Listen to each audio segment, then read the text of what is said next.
যে চাঁদাবাজি আবার নতুন করে আগের মতো হচ্ছে, অথবা ওই চাঁদাবাজি যে হচ্ছে না তার ফলে যে দামটা কমার কথা সেটা আপনারা এই ব্যবসায়ীরা সেই সুযোগটা নিচ্ছেন। এই দুইটা হতে পারে। অর্থাৎ আমার চাঁদাবাজি না হওয়ার কারণে আপনার দাম কমে যাওয়ার কথা, তাহলে দাম না কমলে আমি বলবো যে এই ব্যবসায়ীরা সেই সুযোগটা নিচ্ছেন, অথবা আবার নতুন করে চাঁদাবাজি হচ্ছে। আমাদের কাছে ইতিমধ্যে রিপোর্ট আসছে আবার নতুন করে চাঁদাবাজির আপনার কি বলবো যে প্ল্যাটফর্ম তৈরি হয়ে গেছে। এখানে সবচেয়ে বড় ব্যাপার যে বিষয়টা নিয়ে আমি এখানে কথা বলতে আসছি সেটি হলো চাঁদাবাজি।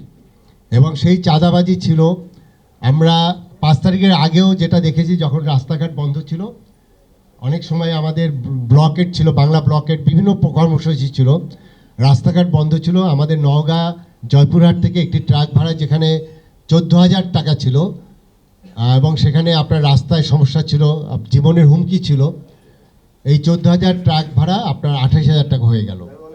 আমার প্রশ্ন ওখানেই যে পরিবহন সেক্টরে যারা আছে তাদের যদি জীবনের হুমকি থাকে, তাহলে 14,000 টাকা ট্রাক ভাড়া যদি 28,000 টাকা করা হয়, ডাবল করা হয়, তাহলে কি তাদের সেই জীবনের হুমকি ছিল না?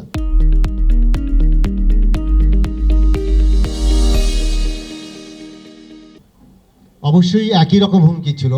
তাহলে কি দাঁড়ালো বিষয়টা? বিষয়টা হলো যে এই রাস্তাঘাট বন্ধ, অতএব ভাড়া ডাবল করে দিলে আপনার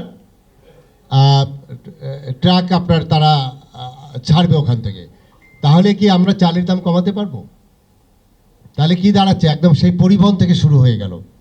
আচ্ছা, 5 তারিখের পরের যে ঘটনা ঘটলো, আপনার যারা এই কাউরান বাজারে, এবং আমাদের রিপোর্ট, বিভিন্ন গোয়েন্দা সংস্থার রিপোর্ট, এখানে যারা সাংবাদিক ভাইরা আছেন প্রত্যেকের রিপোর্টে, এখানে এক রাতে বা একদিনে টোটাল 1 কোটি থেকে 1.5 কোটি টাকা চাঁদাবাজি হতো আর কি। তাহলে আমার এই 1 কোটি টাকা চাঁদাবাজি হচ্ছে না আমরা ধরে নিলাম। তাই চাঁদাবাজি যদি না হয়, পরিবহনের চাঁদাবাজি যদি না হয়, তাহলে দ্রব্যমূল্যের দাম কেন কমছে না?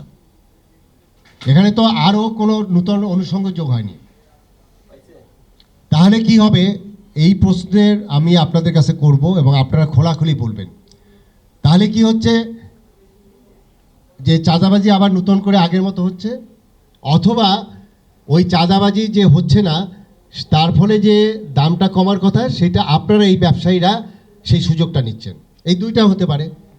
অর্থাৎ আমার চাঁদাবাজি না হওয়ার কারণে আপনার দাম কমে যাওয়ার কথা, তাহলে দাম না কমলে আমি বলবো যে এই ব্যবসায়ীরা সেই সুযোগটা নিচ্ছেন, অথবা আবার নতুন করে চাঁদাবাজি হচ্ছে। আমাদের কাছে ইতিমধ্যে রিপোর্ট আসছে আবার নতুন করে চাঁদাবাজির আপনার কি বলবো যে প্ল্যাটফর্ম তৈরি হয়ে গেছে। ইভেন আমি সেদিন আমাদের ব্রয়লার মুরগির দোকানে কয়েকদিন 4-5 দিন আগে একটা অভিযান করা হলো, 5-6 দিন আগে। সেখানে আমরা ফ্রিজে যে বিষয়গুলো ছিল, মরা মুরগি বা এগুলো আমরা ধরলাম। পরের দিন তারা আমার কাছে আসলো, এই যে আমাদের এখানে যে মুরগির দোকানগুলো আছে তারা আমার কাছে আসলো।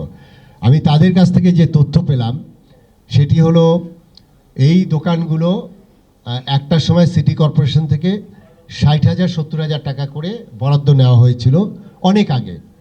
সেই বরাদ্দ হাত বদল হতে হতে এই একটা দোকান বিক্রি হয় 30 লক্ষ টাকায়।